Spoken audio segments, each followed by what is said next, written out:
ప్రకాశం జిల్లా ఒంగోలులో మాజీ సీఎం టీడీపీ పార్టీ వ్యవస్థాపక అధ్యక్షుడు ఎన్టీఆర్ 103వ జయంతి వేడుకలు ఘనంగా నిర్వహించారు. అద్దంకి బస్టాండ్లోని ఎన్టీఆర్ విగ్రహానికి జిల్లా collector P Rajababu, MLA Damacharla Janardhan Rao, MP Magunta Srinivasareddy, Santhanuthalapadu MLA BN Vijay Kumar తదితరులు పూలమాలలు వేసి నివాళులు అర్పించారు. సినీ రాజకీయ రంగాల్లో ఎన్టీఆర్ తనదైన ముద్ర వేసి దేశ రాజకీయాల్లో ప్రత్యేక స్థానం సంపాదించుకున్న మహానేత అని ఎంపీ మాగుంట శ్రీనివాసరెడ్డి కొనియాడారు.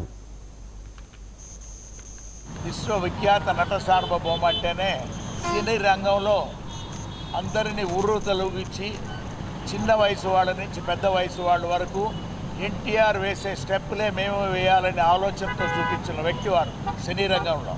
అదేవిధంగా రాజకీయాల్లోకి వచ్చి 44 సంవత్సరాలుగా అంటే వారు పార్టీ స్థాపించి అధికారాన్ని కూడా చేపట్టిన తర్వాత రాజకీయ రంగంలో కూడా దేశంలో నలుమూలలో ఉన్న పెద్ద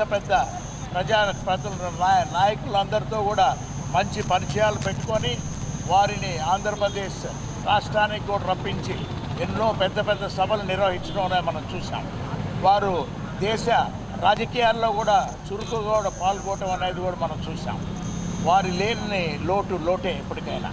అయినా ఈ తెలుగుదేశం పార్టీని ఎన్టీ రామారావు గారు మరణించిన తర్వాత చంద్రబాబు నాయుడు గారు మన ప్రస్తుత ముఖ్యమంత్రి వర్యులు అయితే పదవీ బాధ్యతలు చేపట్టి ఆయనకి ఎటువంటి చెడ్డ పేరు తీసుకురాకుండా ఆయన కొనసాగించిన పథకాలంటే ₹2 పథకం అనేది బియ్యం ఇవ్వటం అనేది మొదట విశ్వవిఖ్యాత నట సార్వభౌమ అంటేనే సినీ రంగంలో